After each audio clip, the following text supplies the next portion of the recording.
Hi there, my name is Elk Pow, and thanks so much for inviting me to this conference, Rebuilding Community, hosted by the Cartoon Study Society. I'm really excited to be here today. I'm also not very good on camera, so I'm probably going to be moving around a little bit, just as a little warning. I'm also going to be presenting work of comics research for my presentation, so I'm going to be scrolling a bit in case you have motion sickness or something like that. I also wanted to drop some content warnings for gender dissociation and dysmorphia because it's going to be talking about the experience of being trans. My work is usually autobiographical comics that I self-publish or publish online. I also just graduated from the School of the Art Institute of Chicago with a master's degree in visual and critical studies, where I did my master's thesis on the philosophy of time in the form of webcomic that you can check out at 4dtime.space. Today I'm going to be sharing a comic that's a part of a larger series that I'm working on a Trans Metaphysics. And in this section, I'm going to be exploring Sidoni Smith and Julia Watson's notions of the narrating I and the narrated I. And connecting it to the work of Jacques Lacan, especially his work discussing the mirror stage of development and the development of the ego versus the ideal ego or ideal I. I'm going to be looking at some works by some fellow trans comics artists who do autobiographical comics or semi-autobiographical comics, and I'm just going to be sharing my thoughts with you about what it all means. So here, I'm going to pull up my comic. So here's my comic, and away we go. I always forget how bizarre it is to be a real person and a character in my comics. Who am I? Oh no! Cue existential crisis.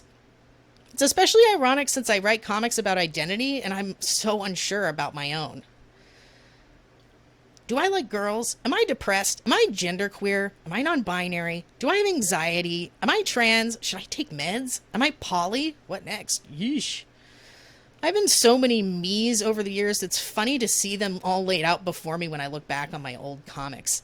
Oh god, of course, the one time I used they, them pronouns for a hot minute was when I put out my most popular comic. That self-effacing meet the author bit is going to haunt me forever. Being able to articulate myself using comics has been crucial in my coming to understand myself and my various identities over time. My therapist told me I'm lucky I developed such a productive coping mechanism. Ha! Now it's your problem. No, help me! That's me drawing myself. Yeah, super healthy.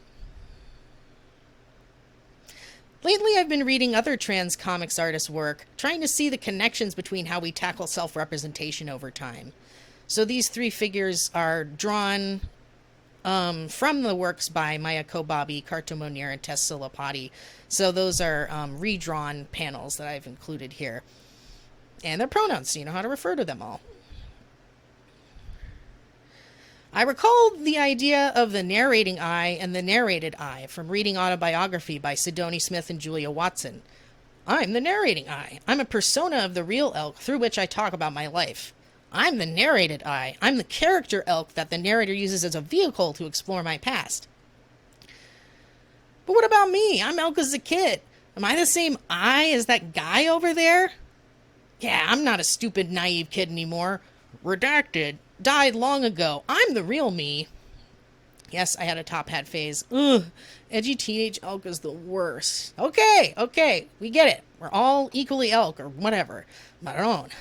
The narrating I is neither unified nor stable. Rather, not only the narrated I of earlier times, but also the narrating I in the temporal present is multiple, fragmented, and heterogeneous. The utterance is in time and mobile. What becomes curiouser is bringing this notion of fragmented subjecthood into conversation with the work of Jacques Lacan. And here he is being quoted from his collected works, Écrits. Ahem! I coined the term fragmented body. The notion of a cohesive subject is a fantasy.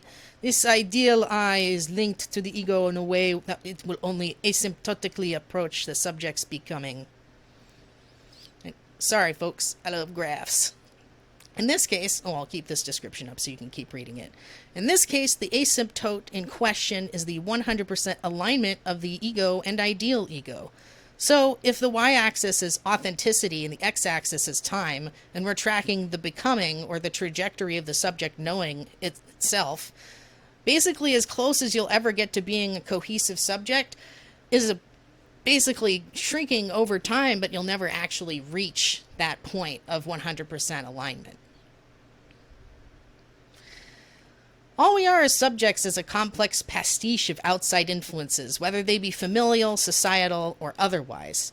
So here I have kind of a morbid figure that I drew with overlapping identities and how they basically allow you to move through the world and affect how you're perceived. So we have mental health, education, trauma, looks, race, class, citizenship, nationality, wealth, skin color, etc., etc. You know how some people say they feel like they act like different people in different social situations? They're really not far off. Work you is not quite parent you, lover you, who you are in a crowded bus, or who you are when you're alone. Your first glance in the mirror when you imagine you as being cohesive as un bébé we call misrecognition or méconnaissance. We are forever chasing in vain for this harmonization of self alluded to by our first encounters with the mirror. This is an experience that trans people are very familiar with, except the self in the mirror we seek is usually in the future. I think trans people realize a lot more abruptly than cis people that we just are receptacles of others' influences and external projections about who we are. So off in the distance, someone is shouting misgendering words at me. Like, at different points during transition, you may literally have to be one person at work, another with your partners and friends, and another with your family. Well, that was my experience anyways. And here's a redacted relative saying, he, she, it, whatever, you know we love you. Also, all these events did actually happen. Here's my boss at a job. Sorry, but HR still can't change the name in your email. And here's an ex-lover of mine saying, I don't like the idea of dating a man. Here's me in my current living room home. Being able to draw myself, or at least a reflection of me, was really grounding. At first, it was sort of an extension of my ideal ego, but over time I began to let go of my previous determination to establish an unchanging, static comic self. I'm constantly changing, so why shouldn't my doppelganger? I was kind of impressed and kind of shocked when Carta Monir fluidly portrayed herself at different points in her life and transition across her comic Lara Croft Was My Family, seamlessly and with no fanfare or explanation. I started dissociating while drawing this one. I have no idea how Carta did it. Then again, she was there and lived it, and I did not. Other trans cartoonists' approach to authoring their transition is to honor a more linear path, like Maya Kobabe in her long-form memoir Genderqueer, or Tess Silipati's Do You Think I Look Like a Girl? The images on the left are drawn from Genderqueer, supposedly taken from 6th and 7th grade school photographs. The image on the right is from Do You Think I Look Like a Girl? And it's just a panel from one of the short comics in it. Rarely in these works do multiple selves appear next to each other on a page. In Julia Kay's Super Late Bloomer, however, sometimes her past self pops up in brief backflashes. Once, Kay hugs her past self in a panel, which I found very sweet. If I met any of my past selves, I would die instantly of secondhand cringe. What haunts Kay throughout the book, however, is her reflection. Not uncommonly for trans people, she feels a deep, urgent, and painful desire for her ideal ego to align with her ego. Her confrontations with the mirror shows the psychoanalytic fragmentation of the subject, which Lacan regards as universal. Kay seems to strive for cohesion, but there are other ways to cope with the feeling of dissolution of the self. And making comics is one of them. This is why trans-authored autobiographical comics are so vital.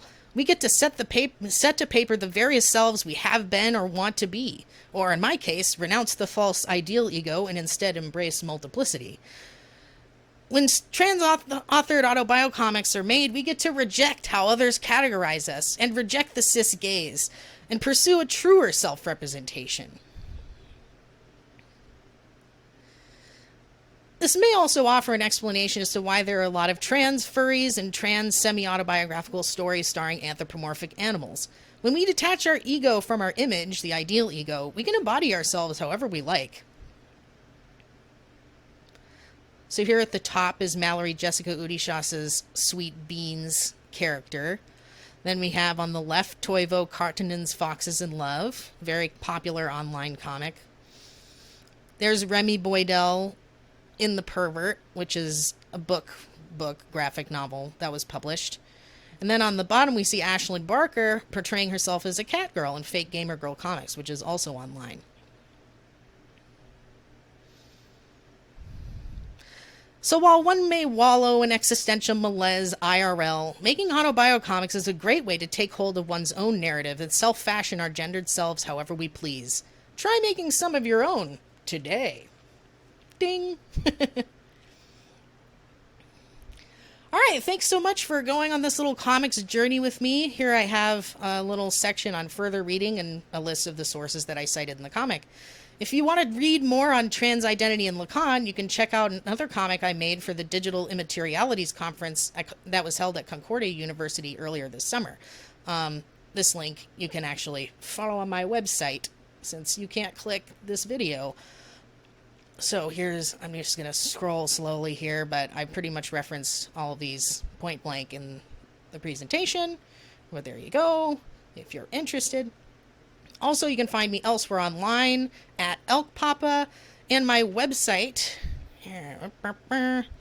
Fancy transition. My website is elkpapa.com if you wanted to read more comics that I've put up there. There's also a link on that website to my master's thesis 4dtime.space if you wanted to see that as well. Thanks again so much to the Comic Studies Society for inviting me. This has been super fun, and thank you to my fellow presenters on our panel. I'm really excited for everyone to see all of our hard work. And yeah, happy conference.